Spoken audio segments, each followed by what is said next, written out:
Good evening.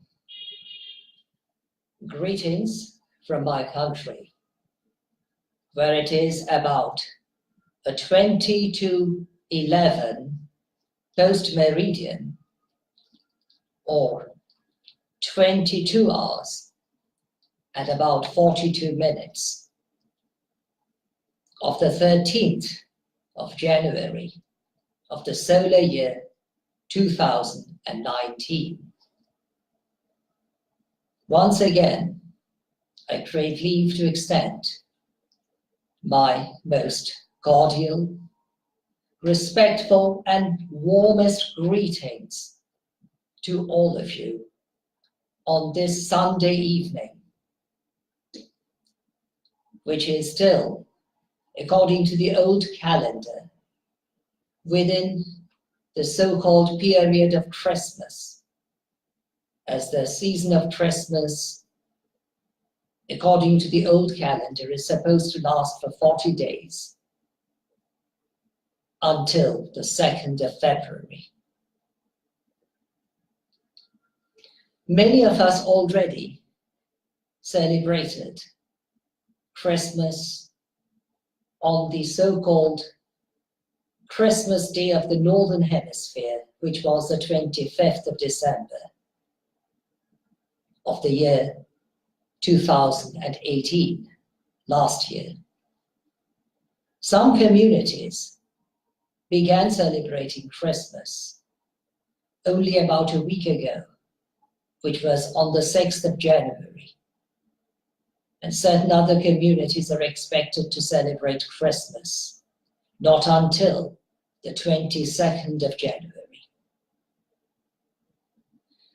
But again, as I already said on my Christmas message, broadcast live on the 25th of December of the year 2018, to the best of my understanding and bona fide belief, Christmas is derived from two nouns, namely Christ and Mass, or Christ's Mass, Christ's Eucharist or Eucharist, or Eucharist as some people call it, or even communion with Christ in the sense Jesus Christ, the Messiah. But he came to world, I should say, he came to the world, or even more correctly to this world of ours, because it had been predestined that unless the Messiah came, we could not be redeemed from the tyranny of Shaitan, or Satan as it is called in English, and the evil powers which surround us. But that was not the sole purpose. The purpose was also to ensure that we have communion with each other, with our fellow citizens of our own countries and the fellow citizens of other countries throughout the world. I'm never ashamed to admit, to call myself a global citizen. I believe that we all human beings have certain things in common. For instance, the color of our blood, which is generally red unless it is polluted by something else, and the color of our bones, which are left behind when we die, whether we are buried, and unless we are cremated, it is white or whitish at least.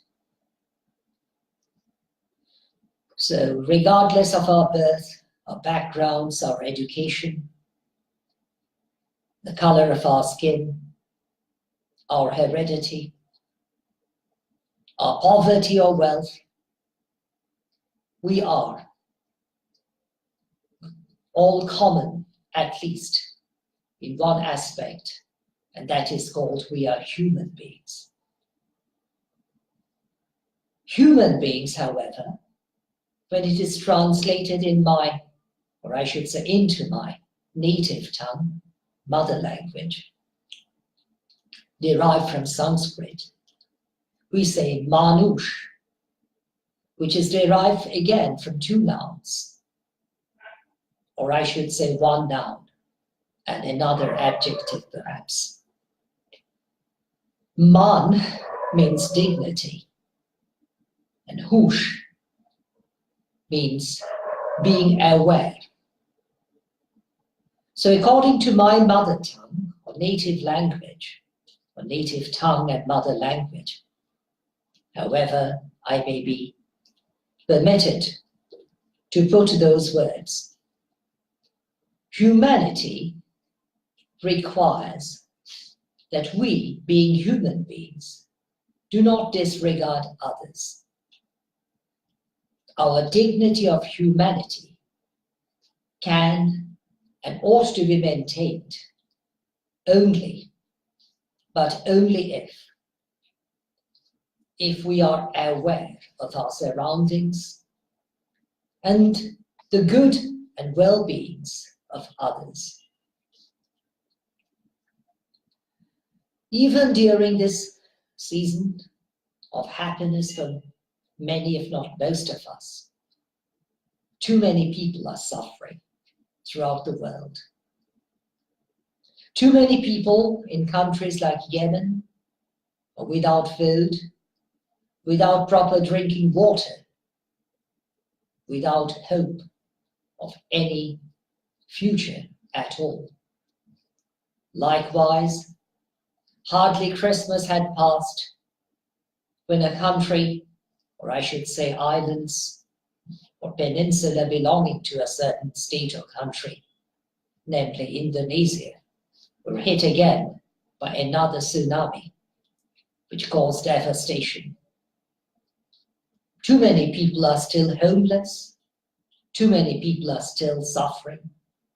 Too many people don't really know what their future awaits them. But we can make a difference. Those of us who are better off, however little that may be, if we are willing to share what we have with others, come forward and encourage others to share what they have. I referred to two countries, belonging to none of them indeed. But I know that it is my responsibility as a human being to speak on behalf of those tens of thousands of people, perhaps millions, who are crying for help, even at this very moment. Perhaps they're too feeble to cry out for help, but their hearts and souls cry for help. It is our duty, our responsibility, to come forward to help them. Season of joy, whether this be Christmas or any other season, perhaps even our own birthdays, can only be fulfilled, or should say filled, if, but only if, we can rejoice with others. And we can only rejoice with others if, but only if, we are sharing, or at least willing to share, their pains, their agonies, their fears, their hopes, and their joys, while sharing our joys and what we have with others. I cried for help on behalf of many, and I was never ashamed to do so. I believe humanity makes me a human being, not my past, not my background, not my ethnicity, not my color of my skin, not my education, not my belief, but my practice as a human being. I remain grateful to all those who extended their friendship towards me. I remain grateful to all those who are watching this video right now, at this very moment live. I remain grateful to all those who wish to visit this video in future, or who are willing to do so ever in future. But my gratitude would be much greater if all those people, or at least some of them, came forward with the intention of helping those who are in desperate need. I said a story, or I should say a fable, time and time in the past, and I crave leave to restate or reiterate it once again. It's a fable I came across when I was a little boy. It was a fable of a little crow, a crow which was very thirsty. I believe we all know what a crow is. It's a black bird, has a very shrill and sometimes unpleasant cry. Its cry is almost like barking of some kind of animals.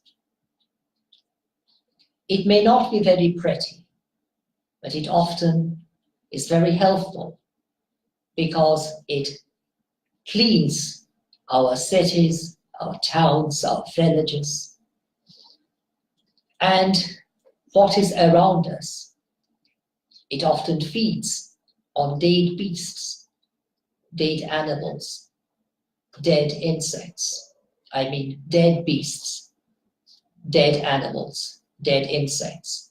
It's a scavenger. But the fable goes something like this. A crow which was very thirsty during the season of drought could not find water anywhere.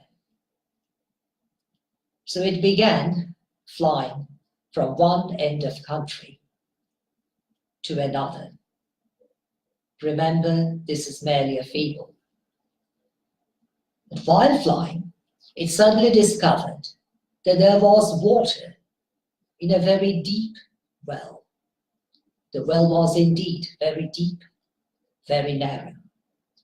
And the crow would not venture to fly into that well, but it was struck by a brilliant idea. It saw pebbles lying around the well. It began to drop one pebble upon another until the water rose and the crow could drink the water and quench its thirst. This story, or this fable, has played a decisively important role in my life. It taught me, and teaches me still, that however little we may be, however undesirable we may appear to be, we can make a difference. I believe there is still justice and equity in a very narrow, deep well. If each of us comes forward and drops a single pebble, however little that may be, the water of justice and equity be bound to rise. Maybe some of us who may be willing and perhaps even able to drop even a larger stone or even a boulder into that well, the water will rise. In our world, even today, too many people are being trafficked. Too many people are being sold into illegal slavery. Too many children and babies are abused, even at this very moment while I speak to you live on this video. But they will continue, and many others along with them or after them, if those of us who can combat such evil sit back and do nothing. We are called upon to speak out on behalf of those victims who are being trafficked, who are being sold into illegal slavery, who are being abused, who are being violated. If we do not do so, we fall below that expectation reasonably expected of any human being. Returning to the expression manush or manhush in my native tongue, we may simply seek dignity without being aware of our environment. And then we fall below that.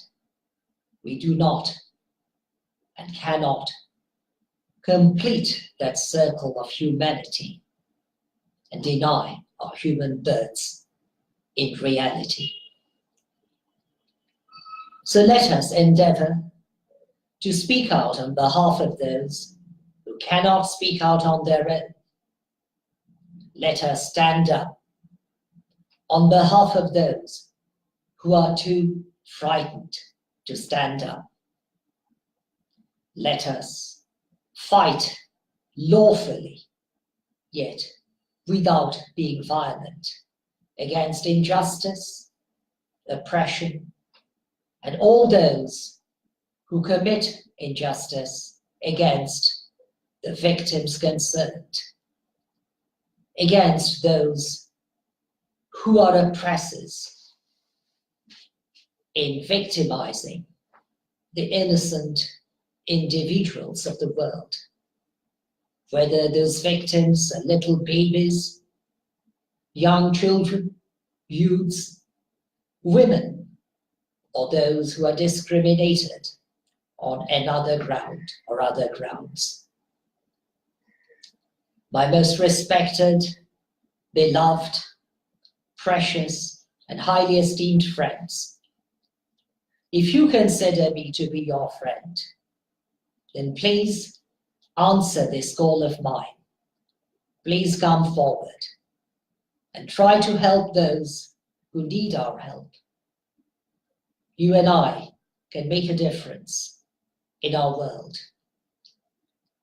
You and I have a mission to fulfill, and the best mission in honor of our Creator would be to serve those who are victimized without hesitation, without fear, without expecting anything in return. You and I can be the best instruments of our Creator in service of others. I thank you once again for watching this video.